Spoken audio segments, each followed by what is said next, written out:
Šta li radi moja ljubav? Da li besane... Pozdrav! Ono što ćemo danas da radimo jeste da mesimo pravo domaće testo za riblji paprikaš. Kako se sprema riblji paprikaš, to sam već objasnio u jednom od prethodnih postova. Danas ćemo da pravimo, mesimo testo domaće na isti način kao što su to radili naši stari u vreme kad još nije bilo gotovog testa da se kupi, smrznutog testa i tako dalje. Sve ono što nam je potrebno da bi umesili testo nalazi se tačno ovdje ispred mene. Znači to je brašno, treba nam jaja, treba nam voda, treba nam oklagija, daska za mešanje, treba nam kecelja i jedna čašica rakije. Pa krenemo. Znači prvo, kecelja vam je obavezno. Zbog čega? To ću da vam objasnim kasnije. Ne mora da bude ovako seksi kao što ja imam. Može da bude neka jednostavnija. Ali u svakom slučaju, ovo sam našao pošto se moja zelena pere. Dobro, znači kada stavite kecelju, uzmete rakiju i popijete rakiju.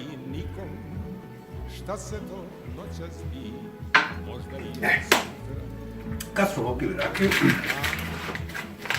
stavljamo brašno. Ja ću danas da pravim testo od kile brašna.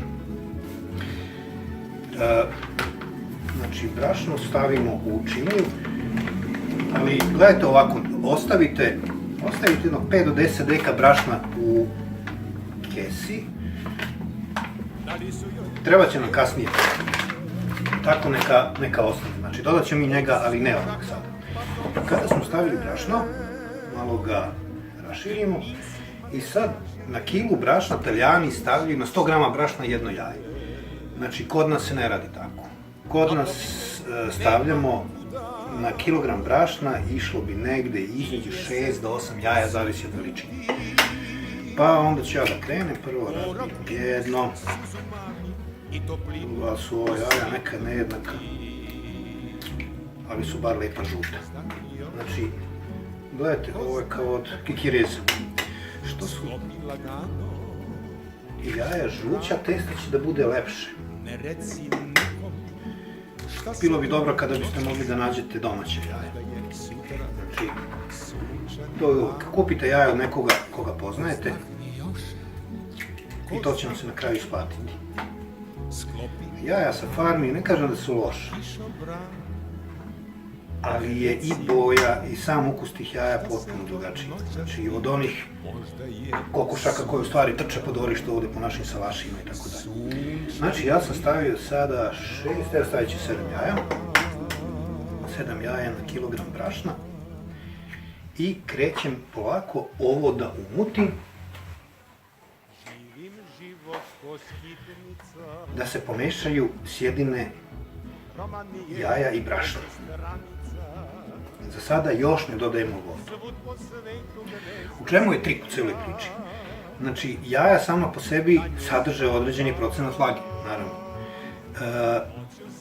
Brašno će upiti tu vlagu i dobit ćemo neko, ajde da kažem, prvo testo koje je onako dosta suvo i koje još ne može da se mesi samo po sebi.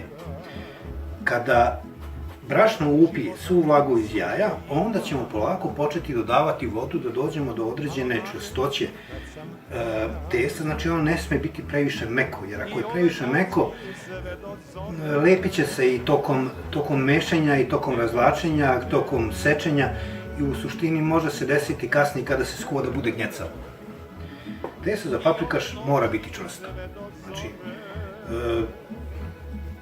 neko kaže al dente ili sad al dente ili nije, ne pričamo o šargarepi, pričamo o testu. Uglavnom, ono mora biti čvrsto kada se zagrize, ne smije biti gnjecavo, ne smije da se razilazi ono pod jezikom dok ga jede.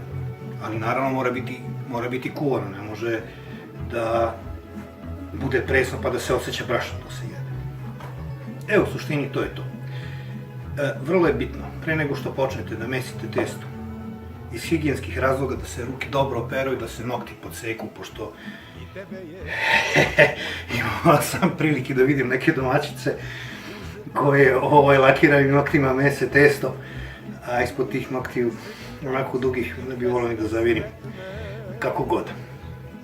Ovako, znači ovo je prvi korak, sada lagano krećemo da mesimo testo na ovaj način. Vidite koliko je, ne znam da li se vidi dobro, ali sad se možda vidi bolje. Znači, već se počinje stvarati testo bez imalo vode. To je vlaga iz jaja koje je brašno povuklo. To što malo brašna padne okolo nema nikakve veze, morat ćemo da ga stavimo još kada počnemo proces samog mešanja na dasci. Znači, tako. E sad, vidite ovako. Znači, dobili smo neko testo, naravno ostalo je ovdje dosta brašna koje nije imalo dovoljno vlage da se pokupi. Tu ćemo da dodamo malo vode. S vodom nemojte pretjerivati. Dodavat ćemo je malo po malo. Znači, bolje da dodamo 3 ili 4 puta da dosipamo, nego da pretjeramo s vodom pa onda testo bude gnjecavo, počne da se razvlači, tako dalje. Onda moramo da dodajemo brašno i toj proceduri, tom procesu nikad kraja. Ovako je bolje. Samo moje misli po ravnici putuju, ja ih pošaljem, al se vraćaju, a ti se nećeš vratiti. Testo, ja volim da ga umesim baš čvrsto. Što je moj otac govorio, ovo testo bi vam rekao da je mešano sa 9 jaja, jel? Pošto smo ubacili 7, a za ostalo ne bi sad ulazim u detalje. Ali da, kad se testo mesi sa toliko jaja, ono mora da bude čvrsto.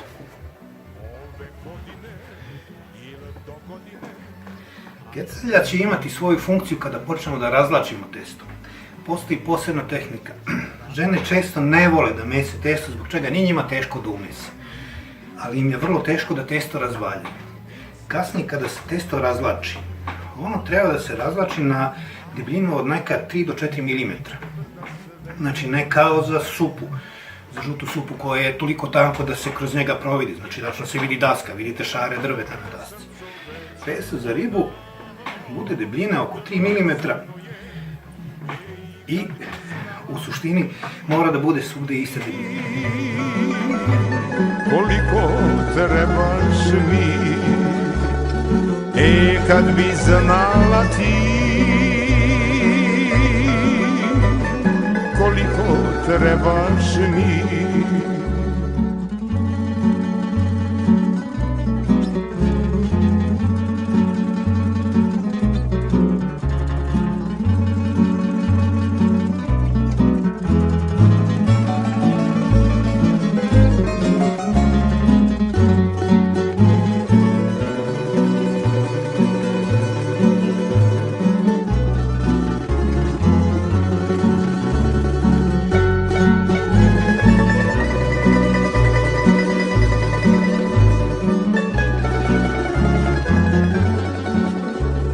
Svake noći tiho tiše.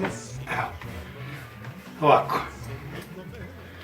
Znači ovdje smo napravili jednu loptu koja je od recimo 900 grama brašna i 7 jaja, jel? To je to. Naše bake nekad nisu imale nego ovu plastičnu foliju za hranu i tako dalje, nego bi testo prekrivale sa čistom kuhinskom krpom ili gazom ili bilo čime da testo odmori.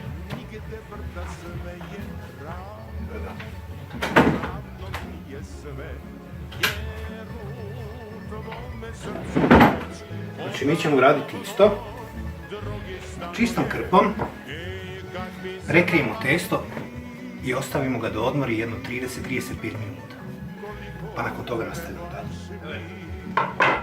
Znači kao što smo rekli, nakon 30 do 35 minuta kada testo odmori, skidamo ovu krpu. Umjesto krpe možete da koristite foliju, se zamota u foliju, ništa ne smeta. Zašto sam rekao da ne iskoristimo svo brašno odmah, znači cijelu kilu? Sada nam brašno treba da bismo razvaljali testo. Na dasku pospite ovako brašno, slobodno primiti krivo brašno. Stavljamo testo, ono je sad mnogo mekše, elastičnije i tako dalje. Znači, taj proces od 30 minuta koji se dešava u samom testu jeste da se poveže ta vlaga sa brašnom. Evo vidite kako je sad mnogo lakše da se ono izmesi. Zašto vam treba kecelja? Sada vam treba kecelja. Ono što ljudi često ne znaju, a jeste jedan mali trik, muče se valjanjem testa na ovaj način samo na dasci i to je prilično teško zbog toga što su potrebni mišići i dosta velika snaga da bi se to pritislo, da se testo ipak stavi. Mnogo je lakše da uradite ovo. Znači, jedan kraj testa spustite niz do ivice daske, stisnete nogom i keceljom koja je čista naravno i gurate testo od sebe. Evo, ovako. Zatim se promeni strana, uradite isto sa ovom drugom stranom. Trik vrlo jednostavan, ali efektan. Pogledajte kako sad ovako ide. Znači stiskamo sredinu oklagije. Ovako gledamo da primijenimo otprilike istu silu po svojoj širini, jel? Ovako.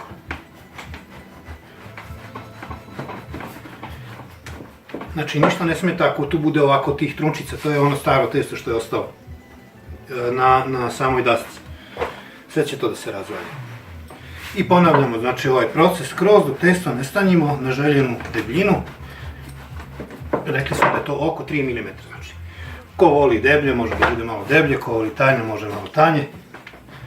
Ali u suštini to je neka optimalna debljina testa koja se u našim krajevima koristi za riblji paprikaš.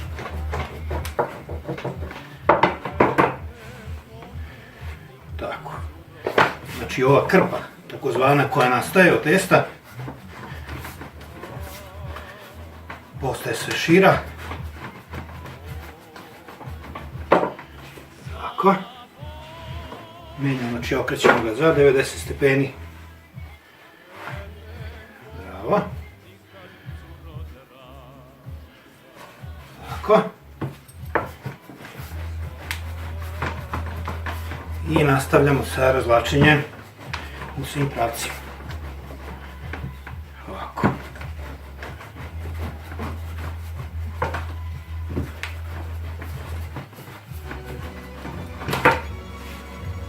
Još malo. Preći ćemo na drugu stranu.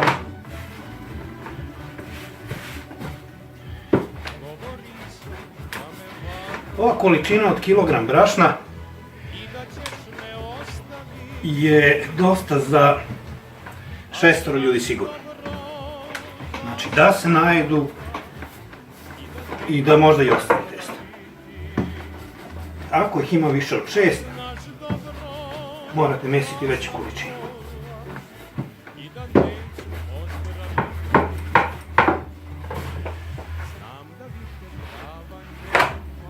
Evo ovako.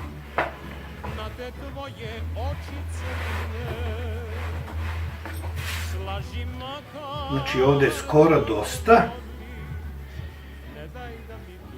Skoro dosta. Ono što sam rekao za testo oko 3 mm, zaboravite. 2. Bolje 2. Onda će malo i da nabubri tokom kuvanja.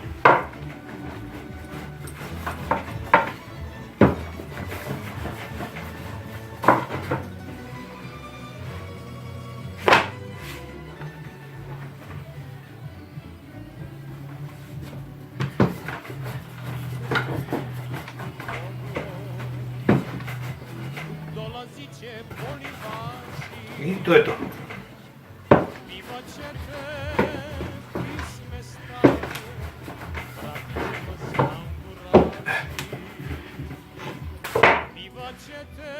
Tako je. Ovo je sada testo. Razučeno. Provjerimo samo debljinu. Evo recimo ovdje je tanje, ovdje je malo šire. Sad ćemo na ovim delovima gdje je šire još malo samo da prođemo klagijom. Kažem, ne treba pretjerivati sa istanjivanjem.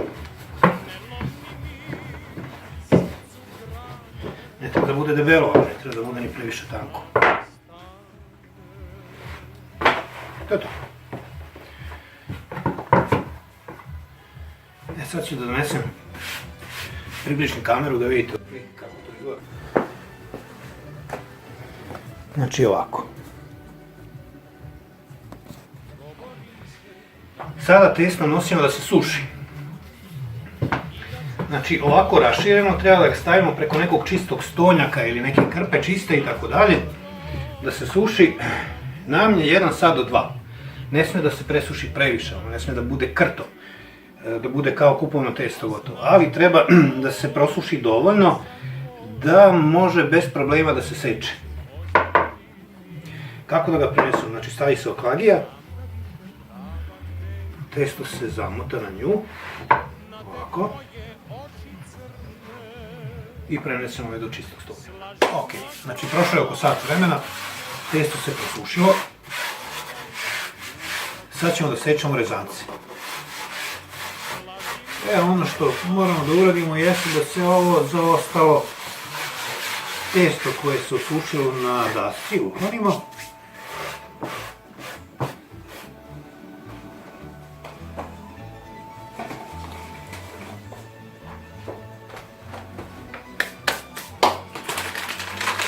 Posut ćemo brašnom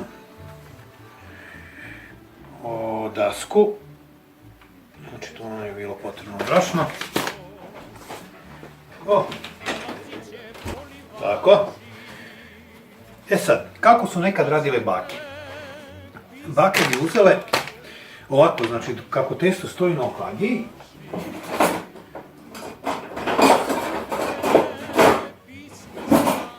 One bi uzele nož i jednostavno ovako presekle po oklagiji i dobili bi, kako bih rekao, trake koje su različitih širina. Ja ne volim tako da radim. Može i tako, ali ja imam svoju praksu, a ona je jednostavno da testo raširim. Ovako kao što jeste. Znači dole smo stavili brašno, sada ćemo staviti i gore brašno. Brašno moramo staviti iz jednog razloga. Kada budemo sekli trake, slagat ćemo jednu na drugu. I slavit ću te trake da ne bi došlo do lepljenja tokom sečenja, pošto ipak kada vi izvršite pritisak nožem na to testo, ono ume da se zalepi, kako bih rekao. Ovako. Ovo smo sada pobrašnjavili ponovo. Ono što treba jeste vrlo oštar nož.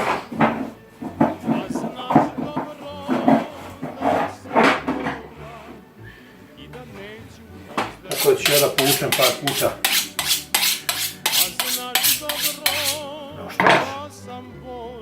Nož je oštar. Seći ćemo trake širine jedno 5-6 cm. Ne moraju da budu one savršene, kako bih rekao, širine. Slaži makar da me voli. Znači to je to. Šta sada? Sada idemo ove kraće trake stavljamo na duže. Ovako. Kao što smo radili ovdje. To je jedna polovina.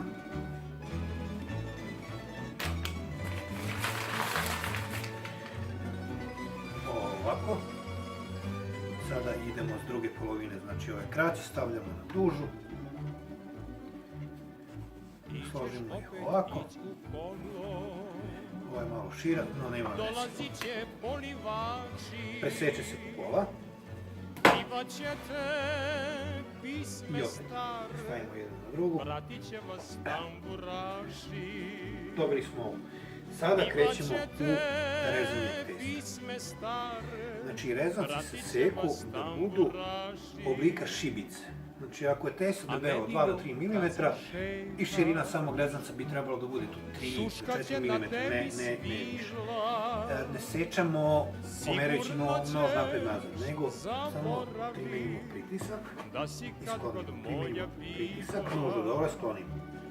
Ne lomi mi srcu grane, sačekaj da samo stane.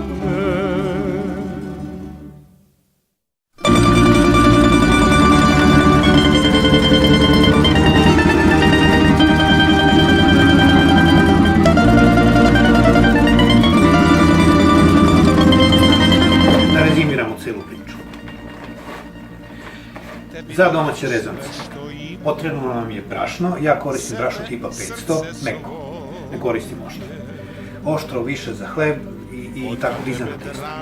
Znači, uzeli smo kilogram belog brašna polubelog tipa 500, od toga smo 900 grama ubacili odmah u činiju u kojoj smo mesili. Testo, nekih 100 grama smo ostavili da bismo mogli da pobrašnjamo 100, testo kasnije kada se seđe i tako dalje. Utrošio sam 7 jaja, u to sipao sam vodu. Vidite, vodu ne možete da znate tačno, znači koliko testo upije, toliko se vode stavi. Ja mislim da nisam potrošio ni deci vode, da sam sipao u tu masu manje od decilitar vode. Kada se sve to uradi, testo se umesi dok ne dobijete kompaktnu masu, mora da se odmori jedno 30 minuta, pokriveno trpom, nakon toga se razvalja, malo ga prosušimo na nekom čistom stolnjaku i na kraju sečemo ga ovakve rezance. I te rezance ćemo kasnije opet staviti na isti onaj stolnjak, na neku ravnu površinu, da se oni suše i dalje, ne mogu još malo se prosušiti. Ovakvi rezanci obično se koriste odmah, znači oni se sada kuvaju, ali ukoliko nije potrebna cijela količina, ako smo ih napravili više nego što treba, možemo ih staviti u zamrzivač, ali ne kuvane, ovako presne. Znači, u kesu, presne u kesu, u zamrzivač i kasnije iz zamrzivača se izvade, ubace se u vrelu vodu i onda se oni kuvaju. Kuvano testo nije dobro da se stavi u zamrzivač zato što kasnije kristali leda unište tu strukturu unutra i budu gnjecavi, u suštini ne budu dobri, niti budu ukusni. Sad, nekoliko reči o kuvanju. To nećemo prikazivati u ovom videu, ali ću vam samo reći. Kada kuvamo rezance, nemojte da žalite vodu. Znači, mora da se uzme lonac sa dovoljno vode. Ne da mi stavimo testo koje će samo da ogrezne u vodi. Znači, vode mora biti dovoljno. U vodu se stavi so da voda bude slankasta. So se ne stavlja u brašno kada testo mesimo. Neko radi tako, ja ne. Moji nikada nisu radili tako. Znači, so se stavlja u vodu za kuvanje testa. Kada voda provri, testo se ubaci u vodu i odmah se promeša. Znači, uzmite varjaču i mešajte testo da se ne zalepi, jer ono zna kako je teže, znači gušće od vode, ono padne dole i ume da se zalepi za dno šerpe. Da bi se to izbjegli, rekli smo ubacimo testo, promešamo ga nekoliko puta. Kada proces ključanja, odnosno vrenja počne, jer voda koja je vrila kada ubacite testo, to vrenje će stati, pošto je velika količina hladne mase koja je ušla u vodu. Znači, kada ta voda ponovo proključa, od 2 do 3 minuta svo testo će isplivati na površinu. Slobodno probajte. To testo je za 3 minuta gotovo. Znači, odmah, čim smo testo skuvali, izvadimo ga iz vode, stavimo ga u cediljku za testo i iscedimo znači, tu vodu u kojoj se kuvao i operemo ga hladnom vodom. Nakon pranja hladnom vodom, neko ponekad stavi par kapi ulja i pomeša sve to testo, to ulje ima jedino svrhu da se testo međusobno ne zalepi. No, međutim, ukoliko se ono odmah servira i stavlja u tanjire, nema potrebe da se stavlja bilo kakvo ulje. Znači, to testo sveže oprano, stavlja se u tanjir, sipa se preko toga paprikaš i prijatno, to je to. Vidimo se. Ko te ima, taj te nema. Ko te nema, taj te